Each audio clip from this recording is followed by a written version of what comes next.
చిన్నప్పుడు చేపట్టుకుని నేను ఉన్నానని ధైర్యం ఇచ్చారు. ఇప్పుడు అదే కూతురు కష్టమని వస్తే అవమానంగా చూస్తున్నారు.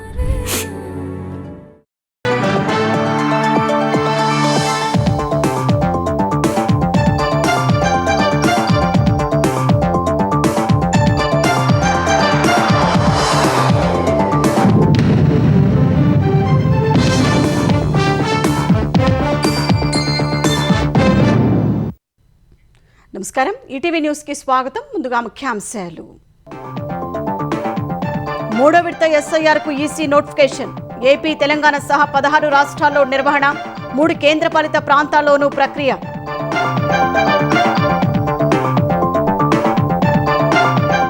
ప్రధాని పిలుపుతో పొదుపునకు ఏపీ సర్కార్ ప్రత్యేక కార్యక్రమం. నా దేశం నా బాధ్యత పేరుతో చేపట్టాలని మంత్రివర్గం నిర్ణయం.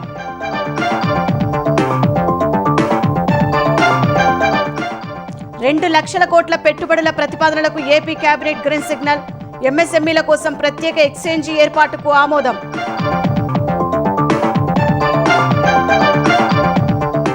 తెలంగాణ ఇంటర్ విద్యా విధానంలో భారీ మార్పులు. ఇకపై ప్రథమ సంవత్సరంలోనే ప్రాక్టికల్స్, 20% ఇంటర్నల్ మార్కులు.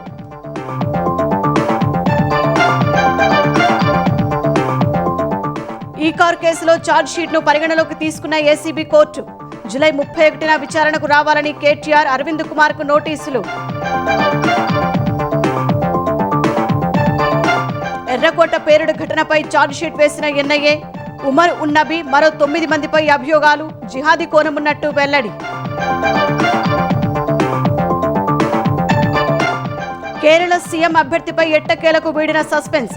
వీడి సతీశన్ పేరును ప్రకటించిన కాంగ్రెస్, స్వాగతించిన కేసీ వేణుగోపాల్. యూపీలో భీపత్సం సృష్టించిన ఈదురుగాలులతో కూడిన వర్షాలు. వేర్వేరు చోట్ల 100 మందికి పైగా మృతి, పలు జిల్లాల్లో భారీగా ఆస్తి నష్టం.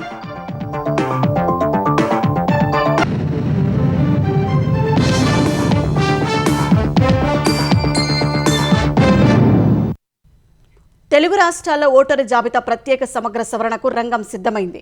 ఏపీ, తెలంగాణ సహా 16 రాష్ట్రాలు, 3 కేంద్రపాలిత ప్రాంతాల్లో ఎస్ఐఆర్కు కేంద్ర ఎన్నికల సంఘం షెడ్యూల్ విడుదల చేసింది. ఈ నెల 30న ప్రక్రియ ప్రారంభం కానుండగా ఆయా రాష్ట్రాల వారీగా ఎస్ఐఆర్ ప్రక్రియకు సంబంధించిన పూర్తి షెడ్యూల్ను ఈసీ విడుదల చేసింది. ఈ సర్వేలో ఆధార్ సహా 12 గుర్తింపు కార్డులు ఏదో ఒకటి ఓటరు నమోదుకు ఆధారంగా తీసుకుంటారు. ఈ ప్రక్రియ అమలు చేసేందుకు ఇప్పటికే 90% ఓటర్ల మ్యాపింగ్ ప్రక్రియ పూర్తి చేశారు.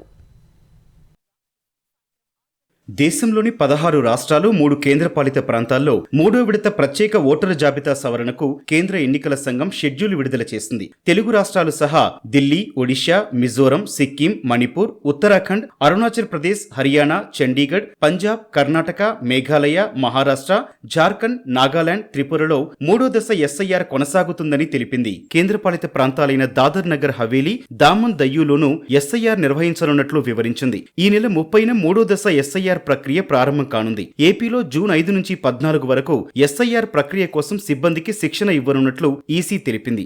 జూన్ 15 నుంచి జూలై 14 వరకు సిబ్బంది ఇంటింటికి వెళ్లి ఓటరు జాబితా వివరాలను పరిశీలిస్తారని వెల్లడించింది. ఏపీలో జూలై 21న ఓటర్ల ముసాయిదా జాబితా ప్రకటించనున్నట్లు వివరించింది. జూలై 21 నుంచి ఆగస్టు 20 వరకు అభ్యంతరాలను స్వీకరించనున్నట్లు ఈసీ ప్రకటించింది. జూలై 21 నుంచి సెప్టెంబర్ 11 వరకు అభ్యంతరాలను పరిశీలించనున్నట్లు పేర్కొంది. ఏపీలో సెప్టెంబర్ 22న తుది ఓటరు జాబితా ప్రకటించనున్నట్టు తెలిపింది. తెలంగాణలో జూన్ 15 నుంచి జూన్ 24 వరకు సిబ్బందికి శిక్షణ, జూన్ 25 నుంచి జూలై 24 వరకు ఇంటింటికి వెళ్లి ఓటర్ల వివరాలు పరిశీలిస్తారని ఈసీ తెలిపింది. జూలై 31న ముసాయిదా ఓటరు జాబితా ప్రకటిస్తారని వివరించింది. జూలై 31 నుంచి ఆగస్టు 30 వరకు అభ్యంతరాల స్వీకరణ, జూలై 31 నుంచి సెప్టెంబర్ 29 వరకు అభ్యంతరాల పరిశీలన ఉంటుందని ఈసీ ప్రకటించింది. అక్టోబర్ 1న తుది ఓటరు జాబితా ప్రకటించనున్నట్లు తెలిపింది. జనగణనలో భాగంగా కొనసాగుతున్న గృహాల లిస్టింగ్, సాధారణ క్షేత్రస్థాయి సిబ్బందిని దృష్టిలో పెట్టుకుని ఎస్ఐఆర్ మూడో దశ షెడ్యూల్ ను ఖరారు చేసినట్లు ఈసీ వెల్లడించింది. మొత్తం 3,94,000 మంది పోలింగ్ బూత్ స్థాయి సిబ్బంది, 36.73 కోట్ల మంది ఓటర్లకు సంబంధించి ఇంటింటికి వెళ్లి వివరాలు తెలుసుకుంటారని ఈసీ తెలిపింది. డిసెంబర్ 23న త్రిపురతో మూడో దశ ఎస్ఐఆర్ ప్రక్రియ ముగియనుంది. మూడో దశ ఎస్ఐఆర్ పూర్తయితే హిమాచల్ ప్రదేశ్, జమ్మూ కాశ్మీర్, లద్దాఖ్ తప్ప దేశమంతటా ఈ ప్రక్రియ పూర్తవుతుందని ఈసీ తెలిపింది. వాతావరణ పరిస్థితులను దృష్టిలో పెట్టుకుని హిమాచల్ హిమాచల్ ప్రదేశ్, జమ్మూ కాశ్మీర్, లద్దాఖ్లో ఎస్ఐఆర్ షెడ్యూల్ను తర్వాత ప్రకటించనున్నట్లు ఈసీ పేర్కొంది. 3వ దశ ఎస్ఐఆర్కు సహకరించాలని అన్ని రాజకీయ పార్టీలకు విజ్ఞప్తి చేసింది. నా దేశం నా బాధ్యత పేరుతో పొదుపుపై ప్రచార కార్యక్రమాన్ని నిర్వహించాలని ఆంధ్రప్రదేశ్ మంత్రివర్గం నిర్ణయించింది. పొదుపుపై ప్రధాని మోదీ ఇచ్చిన పిలుపుపై కేబినెట్లో చర్చించిన సీఎం చంద్రబాబు మంత్రులు విదేశీ పర్యటనలు తగ్గించుకోవాలని సూచించారు. వర్చువల్ విధానానికి ప్రాధాన్యమివ్వాలని దిశానిర్దేశం చేశారు. జిల్లా పర్యటనలోనూ మంత్రులు పొదుపు పాటించాలని ఆదేశించారు. ప్రభుత్వ కార్యాలయాల్లో ఏసీల ఉష్ణోగ్రతను 24 నుంచి 26 మధ్య నడపాలన్నారు. ప్రభుత్వ కార్యక్రమాల నిర్వహణలోనూ ఖర్చులు తగ్గించాలని చంద్రబాబు సూచించారు. పొదుపు చర్యలు ప్రజల్ని భయపెట్టే విధంగా కాకుండా దశల వారీగా చేపడదామని ఉప ముఖ్యమంత్రి పవన్ కళ్యాణ్ సూచించారు. పవన్ సూచనలకు చంద్రబాబు సానుకూలంగా స్పందించారు. ప్రతి నిర్ణయానికి 48 గంటల ముందు ప్రజల్ని సన్నద్ధం చేసి సమయం తీసుకుని ప్రకటన చేద్దామని సీఎం అన్నారు. తమ శాఖల పరిధిలో పొదుపు చర్యలు, వర్క్ ఫ్రం హోం విధానాలపై అధ్యయనం చేసి కార్యాచరణ రూపొందించాలని కార్యదర్శుల్ని ఆదేశించారు.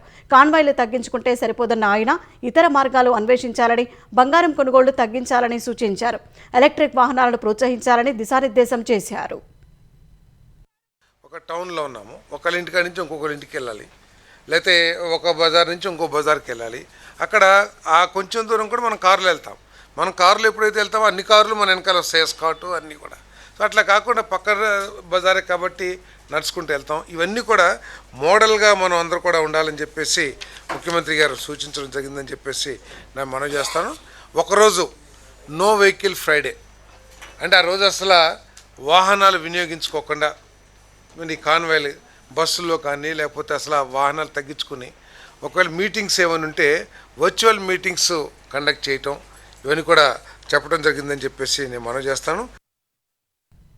విశాఖలో 1,00,000 కోట్లతో రిలయన్స్ డేటా సెంటర్ సహా ఆంధ్రప్రదేశ్లో దాదాపు 2 లక్షల కోట్ల రూపాయలకు పైగా పెట్టుబడులతో 25 ప్రాజెక్టులకు మంత్రివర్గం ఆమోదం తెలిపింది. సత్యసాయి జిల్లాలో 51,000 కోట్లతో సోలార్ పవర్ ప్లాంట్, కడపలో 12,000 కోట్లతో Adani hydro energy pumped storage ప్లాంట్లకు కేబినెట్ గ్రీన్ సిగ్నల్ ఇచ్చింది. తిరుపతిలో 2,500 కోట్లతో రాయల్ ఎన్ఫీల్డ్ మోటార్ సైకిల్ తయారీ యూనిట్ ఏర్పాటుకు ఆమోదం తెలిపింది. ఎంఎస్ఎంఈలకు నిధుల సౌలభ్యం కల్పించేందుకు ప్రత్యేక ఎక్స్చేంజ్ ఏర్పాటు ప్రతిపాదనకు ఏపీ కేబినెట్ పచ్చజెండా ఊపింది. ఈ ప్రాజెక్టుల ద్వారా 39,000 ఉద్యోగాల కల్పన జరగనుందని అంచనా వేసింది. కర్నూలు విమానాశ్రయాన్ని పీపీపీ విధానంలో అభివృద్ధి చేసే ప్రతిపాదనపై మంత్రివర్గం చర్చించి నిర్ణయం తీసుకుంది. వివిధ సంస్థలకు భూముల కేటాయింపులకు ఆమోదం తెలిపింది. శుద్ధ ఇంధనం, ఎనర్జీ, గ్రీన్ హైడ్రోజన్, భారీ సోలార్ ప్రాజెక్టులు, పంప్డ్ స్టోరేజ్, బయోగ్యాస్ యూనిట్ల ఏర్పాటుకు అనుమతులు ఇచ్చింది. విద్యుత్ సంస్థలో ఇంజనీరింగ్ పోస్టుల భర్తీ, అగ్రిగోల్డ్ కేసులపై ప్రత్యేక బృందం నియామకం వంటి అంశాలు చర్చకు వచ్చాయని మంత్రివర్గ భేటీ తర్వాత మంత్రి పార్థసారథి తెలిపారు. విత్ ఇన్ 1 మంత్లో 1.5 lakh crore సంబంధించిన డీల్ని కేంద్ర ప్రభుత్వంతో చేసేసి ల్యాండ్ ఎక్విజిషన్ చేసి ల్యాండ్ కూడా అప్పచెప్పారు. విత్ ఇన్ 1 month April 9లో స్టార్ట్ చేశారు డైలాగు. మా రాష్ట్రం నుంచి మా రాష్ట్రంలో పెట్టినని ఆహ్వానించారు. 10వ తారీఖు కల్లా నిర్ణయం వచ్చేసింది, టీం వచ్చారు, ల్యాండ్ ఎక్విజిషన్ చేశాం. సో వాళ్ళు పనులు కూడా స్టార్ట్ చేస్తారు. సో ఆ విధంగా ఆదాయాలు పెంచుకోవడానికి ప్రయత్నం చేయాలి చెప్తే ఈ క్రైసిస్లో మన ఆదాయాన్ని చూసుకుంటే మన దేశ బాధ్యత కూడా మనం. ప్రధాని మోదీ పిలుపు మేరకు ముఖ్యమంత్రి చంద్రబాబు సహా ఆంధ్రప్రదేశ్ మంత్రులు తమ కాన్వాయ్లోని వాహనాలను కుదించారు. సీఎం చంద్రబాబు కాన్వాయ్ 4 వాహనాలకే పరిమితమైంది. గతంలో ముఖ్యమంత్రి కాన్వాయ్లో 12 వాహనాలు ఉండేవి. కానీ ఇవాళ పైలట్, ఎస్కార్ట్ వాహనాలు లేకుండానే ముఖ్యమంత్రి సచివాలయానికి వెళ్లారు. 2 వాహనాల ఎన్ఎస్జీ భద్రత, ఎస్కార్ట్ సాయంతో ఇంటి నుంచి సచివాలయానికి వెళ్లారు. ఉప ముఖ్యమంత్రి పవన్ కళ్యాణ్, మంత్రి లోకేష్తో పాటు ఇతర మంత్రులంతా పొదుపు చర్యలు పాటిస్తున్నారు. మంత్రులు తమ కాన్వాయ్ను కుదించుకున్నారు. తన కాన్వాయ్ని సగానికి కుదించాలని భద్రతా సిబ్బందిని లోకేష్ ఆదేశించారు.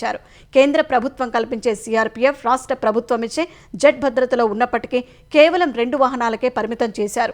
భద్రతా సిబ్బందికి మినీ వ్యాన్ ఏర్పాటు చేశారు. సొంత కారుతో పాటు కాన్వాయ్లో మరో 4 వాహనాలు ఉన్న మంత్రి నారాయణ 2 వాహనాలను తగ్గించారు. రామానాయుడు ఎస్కాట్ వాహనం కూడా లేకుండానే వెళ్లారు. మంత్రులు అనిత, పయ్యావుల కేశవ్, గుమ్మడి సంధ్యారాణి, సవిత, కొల్లు రవీంద్ర, పార్థసారథి, రాంప్రసాద్ రెడ్డి, బాల వీరాంజనేయ స్వామి ఒక్కో వాహనంలోనే వచ్చారు. ఇంధన వాడకంపై ప్రధాని నరేంద్ర మోదీ సూచనలు తెలంగాణలో అమలు చేయాల్సిన అవసరం ఉందని గవర్నర్ శివప్రతాప్ శుక్లా అభిప్రాయపడ్డారు. లోక్ భవన్లో మాట్లాడిన ఆయన ప్రధాని పిలుపుకు మద్దతుగా లోక్ భవన్లో వాడే వాహనాల వాడకాన్ని సగానికి తగ్గిస్తున్నట్లు తెలిపారు. ఇంధనం వాడకం తగ్గించడంలో ప్రజలకు అవగాహన కల్పించేందుకు ప్రభుత్వ అధినేత, మంత్రులు, ప్రతిపక్ష నాయకులు కృషి చేయాలని పిలుపునిచ్చారు. ఇంధన పొదుపుపై ప్రజల్ని చైతన్యవంతులు చేస్తే విదేశీ మారక ద్రవ్యం దేశం దాటిపోకుండా కాపాడుకోవచ్చన్నారు. అలాగే డ్రగ్స్ రహిత తెలంగాణను నిర్మించేందుకు విద్యార్థుల ద్వారా ప్రజలకు అవగాహన కల్పించాలని గవర్నర్ కోరారు. लोक भवन में जब से मैं आया वैसे भी अपने गाड़ियों में कटौती करके ही चला, लेकिन फिर भी अब मैंने इस बात को तय किया है कि जो भी अनुमन्य गाड़ियां हैं उससे आधी गाड़ी मतलब 50% की कटौती लोक भवन अपने गाड़ियों में करेगा। तो इसकी व्यवस्था हमने लोक भवन की तरफ से किया है और मैं तेलंगाना में सभी शासकीय कार्यों में लगी हुई गाड़ियों को भी माननीय मुख्यमंत्री को इस बात को कहेंगे कि वो अपने कैबिनेट के लोगों को, अपने अधिकारियों को भी इस बात का निर्देश दें कि वह प्रधानमंत्री जी के इस आह्वान का तेलंगाना में पूरी तौर पर पालन कराने के लिए निश्चित करें। తెలంగాణ ఇంటర్మీడియట్ విద్యలో భారీ మార్పులు చేపట్టేందుకు బోర్డు సిద్ధమైంది. ఫిజిక్స్, కెమిస్ట్రీ, బాటనీ, జువాలజీలో మొదటి ఏడాదిలోనూ ప్రాక్టికల్స్ ప్రవేశపెట్టాలని నిర్ణయించింది. ఫస్ట్ ఇయర్లో 15 మార్కులు, సెకండ్ ఇయర్లో 15 మార్కులకు ప్రాక్టికల్స్ ఉంటాయని తెలిపింది. ఇంటర్లో యాక్టివిటీ బేస్డ్ లెర్నింగ్ను ప్రవేశపెట్టిన బోర్డు గణితంలో 75కు బదులు 60 మార్కులకు ఫైనల్ పరీక్షలు నిర్వహించనుంది. ఇంటర్నల్ అసెస్మెంట్కు ఒక్కో ఏడాదికి 15 మార్కులు కేటాయించనుంది. హ్యూమనిటీస్లో యాక్టివిటీ బేస్డ్ లెర్నింగ్కు 20 మార్కులు కేటాయించింది. హ్యూమనిటీస్లో 100కు బదులు 80 మార్కులకే ఫైనల్ పరీక్షలు నిర్వహించనుంది. భాషా విభాగాల్లోనూ 100కు బదులు 80 మార్కులకు ఫైనల్ పరీక్షలు నిర్వహించే ఇంటర్నల్ అసెస్మెంట్కు 20 మార్కులు కేటాయించింది.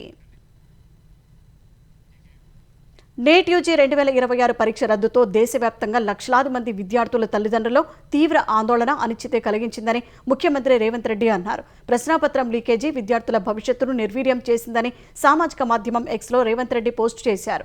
ప్రస్తుత పరిస్థితుల్లో జాతీయ పరీక్షల విశ్వసనీయతను కాపాడాల్సిన బాధ్యత కేంద్రంపై ఉందన్నారు. పేపర్ లీక్లు, అవినీతికి పాల్పడిన వ్యక్తులు, నెట్వర్క్లు వారి పలుకుబడి లేదా హోదాతో సంబంధం లేకుండా కఠినంగా శిక్షించాలని డిమాండ్ చేశారు.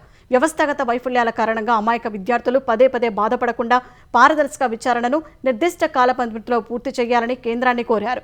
ప్రస్తుత సంక్షోభంతో ప్రభావితమైన విద్యార్థుల తల్లిదండ్రులకు తెలంగాణ ప్రభుత్వం అండగా నిలుస్తుందని రేవంత్ తన పోస్టులో పేర్కొన్నారు. కేరళ ముఖ్యమంత్రి ఎవరనే ఉత్కంఠకు తెరపడింది. ఈ అంశంపై 10 రోజుల నుంచి మల్లగుల్లాల పడిన కాంగ్రెస్ అధిష్టానం కేరళ ముఖ్యమంత్రిగా బీడి సతీశన్ పేరును అధికారికంగా ప్రకటించింది. కేసీ వేణుగోపాల్, సతీశన్ మధ్య జరిగిన హోరాహోరీ పోటీలో అధిష్టానం సతీశన్ వైపే మొగ్గు చూపింది. ఈ అంశంపై బుధవారం కాంగ్రెస్ చీఫ్ మల్లికార్జున ఖర్గే, రాహుల్ గాంధీ సమావేశమై చర్చించారు. ఆ చర్చల్లో తీసుకున్న నిర్ణయం మేరకు 61 ఏళ్ల వడస్సేరి దామోదరన్ సతీశన్ను సీఎంగా ప్రకటించారు. ఎర్నాకుళంకు చెందిన Satheesan Kerala students union, national students యూనియన్లలో పనిచేశారు. 2001 నుంచి పరావూర్ నియోజకవర్గంలో వరుసగా 6 సార్లు శాసనసభకు ఎన్నికయ్యారు. ఇటీవలే ప్రతిపక్ష నేతగా పినరయి విజయన్ ప్రభుత్వంపై రాజీ లేని పోరాటం చేశారు. 10 ఏళ్ల కమ్యూనిస్టుల పాలనకు తెరదించుతూ 140 స్థానాలు ఉన్న కేరళ శాసనసభలో కాంగ్రెస్ నేతృత్వంలోని యూడీఎఫ్ 102 సీట్లు గెలుచుకోవడంలో సతీశన్ వ్యూహాలు కీలకంగా పనిచేశాయి. అటు సీఎం పదవికి తనను ఎంపిక చేయడంపై కాంగ్రెస్ అధిష్టానానికి కృతజ్ఞతలు తెలిపిన సతీశన్ ప్రమాణ స్వీకారంపై త్వరలోనే వెల్లడిస్తారని చెప్పారు. ఫార్ములా ఈ కారు కేసులో మాజీ మంత్రి కేటీఆర్, సీనియర్ ఐఏఎస్లు అరవింద్ కుమార్, బిఎల్ఎన్ రెడ్డికి ఏసీబీ కోర్టు సమన్లు జారీ చేసింది. జూలై 31న విచారణకు హాజరు కావాలని కోర్టు ఆదేశించింది. ఫార్ములా ఈ కారు కేసు విచారణలో భాగంగా ఇప్పటికే ఏసీబీ ఛార్జిషీట్ వేసింది. ఈ కేసులో A1గా కేటీఆర్, A2గా అరవింద్ కుమార్, A3గా బిఎల్ఎన్ రెడ్డి, A4గా కన్సల్టెంట్ కిరణ్ మల్లేశ్వరరావు, A5గా ఎస్ఎఫ్ఓ సంస్థను చేర్చింది. 2023లో విదేశీ సంస్థకు డబ్బు చెల్లించారన్న అభియోగాలపై కేసు నమోదైంది. హెచ్ఎండిఏ ఖాతా నుంచి 55 కోట్ల రూపాయలు ఎఫ్ఈఓ సంస్థకు బదిలీ అయినట్లు దర్యాప్తు అధికారులు గుర్తించారు. ఇప్పటికే కేటీఆర్, అరవింద్ కుమార్, బిఎల్ఎన్ రెడ్డి, ఎఫ్ఈఓ ప్రతినిధులను ఏసీబీ అధికారులు వివిధ కోణాల్లో ప్రశ్నించారు. పోక్సో కేసులో మధ్యంతర రక్షణ కల్పించాలంటూ బండి భగీరథ్ వేసిన పిటిషన్పై విచారణను హైకోర్టు రేపటికి వాయిదా వేసింది. ముందస్తు బెయిల్ పిటిషన్పై విచారణ వచ్చే వారం చేపడతామని తెలిపింది. పేట్ బషీరాబాద్ పిఎస్లో తనపై నమోదైన పోక్సో కేసులో ముందస్తు బెయిల్ మంజూరు చేయాలంటూ బండి భగీరథ్ వేసిన పిటిషన్పై ఇవాళ జస్టిస్ టి మాధవి విచారణ చేపట్టారు. ఈ విచారణలో కుట్రపూరితంగా బండి భగీరథ్పై పోక్సో కేసు పెట్టారని ఆయన తరపు న్యాయవాది వాదించారు. బాధితురాలి జనన ధృవీకరణ పత్రం, పాన్ కార్డులో వేర్వేరు పుట్టిన తేదీలు ఉన్నట్టు కోర్టుకు తెలిపిన లాయర్ ఆమె మైనర్ కాదన్నారు. ఈ కేసులో పోక్సో చట్టం వర్తించదన్నారు. బండి భగీరథ్ నిర్దోషి అని నిరూపించే ఆధారాలు ఉన్నాయన్నారు. సీల్డ్ కవర్లో వాటిని సమర్పించేందుకు అవకాశం ఇవ్వాలని కోరారు. ఈ దశలో పోక్సో కేసులో పిటిషనర్కు ప్రత్యేక రక్షణ కోసం ఎందుకు అడిగారని కోర్టు ప్రశ్నించింది. పోక్సో కేసులో కూడా నిందితుడికి హక్కులు ఉంటాయని ఆయన తరపు లాయర్ తెలిపారు. భగీరథ్పై సామాజిక మాధ్యమాల దుష్ప్రచారం చేస్తున్నారని, మధ్యంతర రక్షణ కల్పిస్తే దర్యాప్తునకు సహకరిస్తారన్నారు. ఈ అంశంపై రేపు నిర్ణయం వెల్లడిస్తామని కోర్టు చెప్పగా బాధితురాలి తరపు న్యాయవాది అభ్యంతరం తెలిపారు. క్రిమినల్కు మధ్యంతర రక్షణ అవసరం లేదని ఉన్నాయని అన్నారు. ఇందుకు భగీరథ్ తరపు లాయర్ అభ్యంతరం చెప్పగా ఇరువురు లాయర్లపై న్యాయమూర్తి అసహనం వ్యక్తం చేశారు. మధ్యంతర రక్షణ పిటిషన్పై రేపు వాదనలు వినిపించాలని బాధితురాలి తరపు న్యాయవాదికి సూచించిన జడ్జి తదుపరి విచారణ వాయిదా వేశారు. తెలంగాణలో రైతులు పండించిన ప్రతి ధాన్యం గింజను మద్దతు ధరకే కొంటామని పౌర సరఫరాల శాఖ మంత్రి ఉత్తమ్ కుమార్ రెడ్డి స్పష్టం చేశారు. ఐకేపీ కేంద్రాల్లో కొనుగోళ్లు జాప్యం చేస్తే చర్యలు తప్పవని అధికారులు మిల్లర్లను హెచ్చరించారు. నల్గొండ, ఖమ్మం జిల్లాలో ధాన్యం కొనుగోళ్లపై మంత్రులు కోమటిరెడ్డి, అడ్లూరి లక్ష్మణ్తో కలిసి ఉత్తమ్ క్షేత్రస్థాయి పరిశీలన చేపట్టారు. రైతుల నుంచి వివరాలు తెలుసుకున్నారు. రైతులు ఎవరూ అధైర్యపడొద్దని భరోసానిచ్చిన మంత్రి ప్రభుత్వం అన్ని విధాలా అండగా ఉంటుందని చెప్పారు. అన్నదాతల సంక్షేమానికి అధిక ప్రాధాన్యం ఇస్తున్నామని తెలిపారు.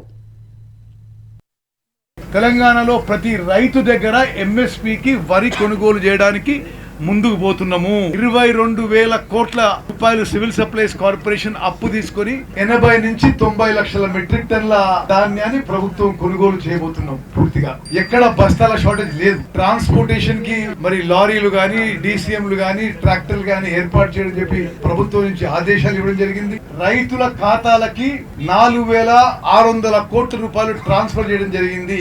ఏ మిల్లర్ గాని, ఏ ట్రేడర్ గాని, ఏ రైతుకి ఇబ్బంది పెట్టినా కఠిన చర్యలు తప్పవని చెప్పి కూడా ప్రభుత్వం తరఫు నుంచి కూడా హెచ్చరిస్తున్నాం. మల్టీపర్పస్ హెల్త్ అసిస్టెంట్ ఏఎన్ఎం పోస్టుల పరీక్ష ఫలితాలను మెడికల్ రిక్రూట్మెంట్ బోర్డు విడుదల చేసింది. మొత్తం 1,931 పోస్టుల భర్తీకి సంబంధించిన ప్రొవిజనల్ జాబితాను బోర్డు ప్రకటించింది. మొత్తం 24,268 మంది అభ్యర్థులు ఏఎన్ఎం పోస్టుల కోసం దరఖాస్తు చేసుకోగా 20,600 మంది కంప్యూటర్ బేస్డ్ పరీక్ష రాశారు. హైకోర్టు ఆదేశాల మేరకు కాంట్రాక్ట్ అవుట్సోర్సింగ్ సర్వీస్ వెయిటేజీని 20 మార్కులకు పరిమితం చేసిన బోర్డు అభ్యర్థుల మార్కులు, వెయిటేజీ మార్కులతో కలిపి ప్రొవిజనల్ జాబితాను విడుదల చేసింది. ఈ జాబితాలో పేర్లు ఉన్న అభ్యర్థులు తమ వివరాలను పరిశీలించి అభ్యంతరాలు ఉంటే ఈ నెల 18 నుంచి 22 మధ్య ఆన్లైన్లో నమోదు చేయాలని బోర్డు తెలిపింది. ఈ పోస్టులో హెల్త్ అండ్ ఫ్యామిలీ వెల్ఫేర్ విభాగంలో 1,666, తెలంగాణ వైద్య విధాన పరిషత్ పరిధిలో 265 పోస్టులు ఉన్నట్టు బోర్డు తెలిపింది. కరీంనగర్లో సంచలనం సృష్టించిన బంగారం చోరీ కేసులో 3 నిందితులను పోలీసులు అరెస్ట్ చేశారు. దోపిడీ తర్వాత నిందితులు రైలు, బస్సులో ప్రయాణించడం ద్వారా తప్పించుకునేందుకు యత్నించారని కరీంనగర్ సిపి గౌసాలం తెలిపారు. బంగారం దోపిడీ కేసులో సుబోధ్ సింగ్ ప్రధాన నిందితుడని చెప్పారు. దోపిడీకి 2 నెలల క్రితమే నిందితులు రెక్కి నిర్వహించారని, 4 ప్రాంతాల్లో రెక్కి తర్వాత కరీంనగర్లో దోపిడీ చేశారని పేర్కొన్నారు. నగల దుకాణంలో జరిగిన చోరీలో 13 మంది నిందితులు పాల్గొన్నారని, మొత్తం 161 తులాల బంగారం, 112 క్యారెట్ల వజ్రాభరణాలు ఎత్తుకెళ్లారని తెలిపారు. నిందితుల నుంచి ఇప్పటి వరకు 51 వేల నగదు, 2 సెల్ ఫోన్లు స్వాధీనం చేసుకున్నట్టు చెప్పారు. అత్యాధునిక సాంకేతిక పరిజ్ఞానంతో సుబోధ్ సింగ్ ముఠా చోరీలు చేస్తుందని సిపి తెలిపారు. More than 7 or 8 teams were working under leadership of ACP Karimnagar Rural to trace this escape route. మొత్తం ట్రేస్ అయిన తర్వాత మాకు 2 days పడింది. ఇక్కడ నుంచి 80 కిలోమీటర్స్ 85 కిలోమీటర్స్ ట్రేస్ అయిన తర్వాత ధర్మపురి వరకు మనకి ఎవిడెన్స్ వచ్చింది. మధ్యలో అక్యూజ్ వాడిన ఒక క్యాప్ కూడా దొరికింది, black cap which can be seen in the CCTV footage. అక్కడ దారిలో ఒక డర్ట్ రోలర్ దొరికింది. అక్యూజ్ ద్వారా వాడిన ఒక ఫోన్ కూడా దొరికింది. ధర్మపురిలో మొత్తం మేము లాడ్జ్ చెకింగ్ చేయించాము. అప్పుడు ఒక లాడ్జ్లో వీళ్ళు షెల్టర్ తీసుకున్నారు, మనకి ఇన్ఫర్మేషన్ వచ్చింది.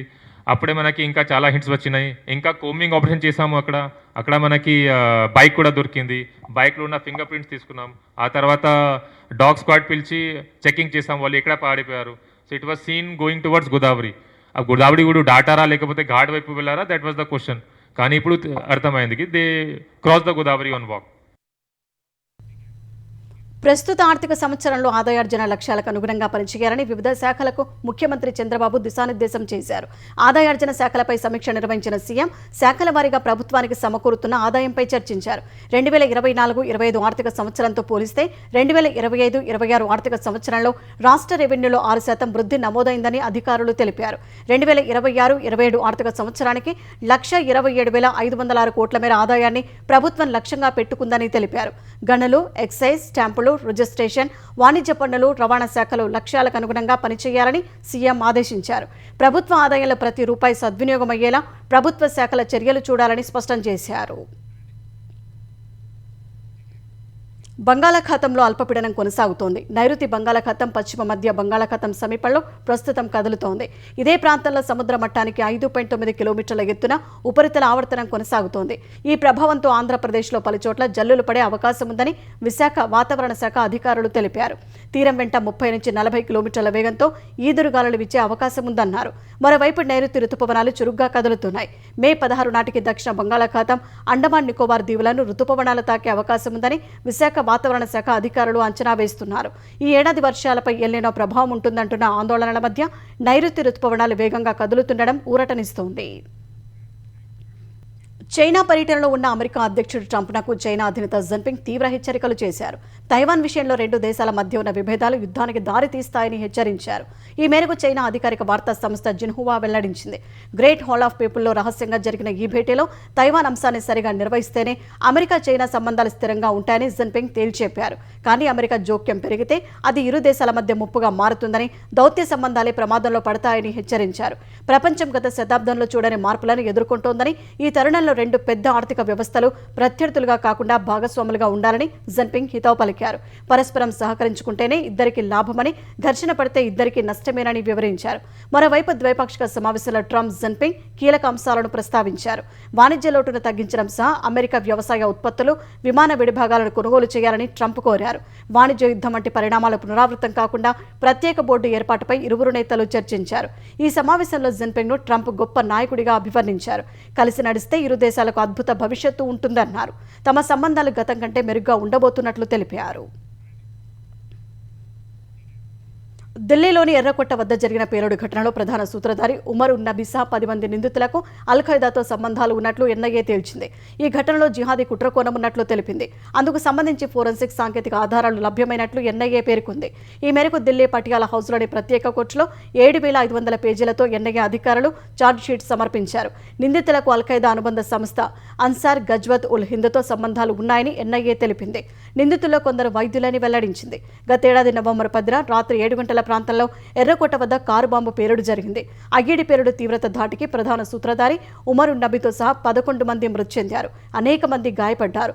కారు బాంబు పేలుడు ఘటనపై దర్యాప్తు చేపట్టిన ఎన్ఐఏ జమ్మూ కశ్మీర్, హర్యానా, ఉత్తరప్రదేశ్, మహారాష్ట్ర, గుజరాత్, ఢిల్లీలో సోదాలు జరిపింది. 588 మంది వాంగ్మూలాలు నమోదు చేసింది. 395 పైగా పత్రాలు, 200కు పైగా సాక్ష్యాలు సేకరించినట్లు ఎన్ఐఏ పేర్కొంది. ఇప్పటి వరకు 11 మందిని అరెస్టు చేశామని, మరికొంతమంది తప్పించుకుని తిరుగుతున్నారని, వారిని పట్టుకునేందుకు గాలింపు కొనసాగుతున్నట్లు ఛార్జ్షీట్లో పేర్కొంది. ప్రధాన సూత్రధారి ఫరీదాబాద్ అల్ ఫలా వర్సిటీకి చెందిన assistant professor doctor Umar Nabi పేలుడులో మృతి చెందినందున ఆయనపై అభియోగాలు వెనక్కు తీసుకోవాలని ప్రతిపాదించింది.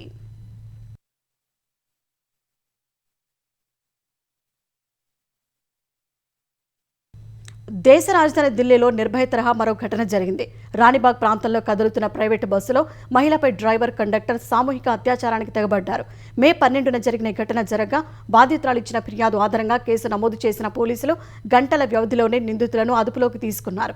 ఫిర్యాదు తీసుకున్న వెంటనే బాధితురాలని పోలీసులు ప్రభుత్వ ఆసుపత్రికి తరలించి వైద్య పరీక్షలు చేయించారు. ప్రస్తుతం ఆమె ఆరోగ్య పరిస్థితి నిలకడగా ఉందని, ఆమెకు కౌన్సిలింగ్ ఇప్పిస్తున్నట్లు సమాచారం. బస్సును జప్తు చేసి వేలిముద్రలు, ఇతర సాక్ష్యాలను సేకరించడానికి ఫోరెన్సిక్ నిపుణులను రంగంలోకి దించారు. ఢిల్లీలో నిర్భయ తరహా ఘటన పునరావృతమైందని సీఎం రేఖా గుప్తా ప్రభుత్వంపై ఆమ్ ఆద్మీ పార్టీ తీవ్ర విమర్శలు చేసింది. బీజేపీ ప్రభుత్వంలో ప్రజలకు భద్రత లేకుండా పోయిందని మండిపడింది. ఉత్తరప్రదేశ్లోని పలు జిల్లాల్లో ఈదురుగాలులు, ఉరుములు, మెరుపులతో కురిసిన భారీ వర్షాలకు చనిపోయిన వారి సంఖ్య 100 దాటింది. అనేక మంది గాయాలతో చికిత్స పొందుతున్నారు. ప్రయాగ్రాజ్ జిల్లాలో అత్యధికంగా 17 మంది మృతి చెందారు. భదోహిలో 16 మంది మరణించారు. ఫతేపూర్, ప్రతాప్గఢ్, బదౌన్, కుషీనగర్, సోన్భద్ర ప్రాంతాల్లో మిగిలిన వారు బలయ్యారు. గాలివాన బీభత్సానికి ఆయా ప్రాంతాల్లో భారీ ఆస్తి నష్టం సంభవించింది. విద్యుత్ స్తంభాలు, చెట్లు నేలకూలాయి. పలు ఇళ్లు, వాహనాలు దెబ్బతిన్నాయి. ముఖ్యమంత్రి యోగి ఆదిత్యనాథ్ పరిస్థితులపై సమీక్షించారు. మృతుల కుటుంబాలకు 24 గంటల్లోపు ఆర్థిక సాయం అందేలా చూడాలని కలెక్టర్లను ఆదేశించారు. క్షతగాత్రులకు మెరుగైన చికిత్స అందించాలని ఆదేశించారు.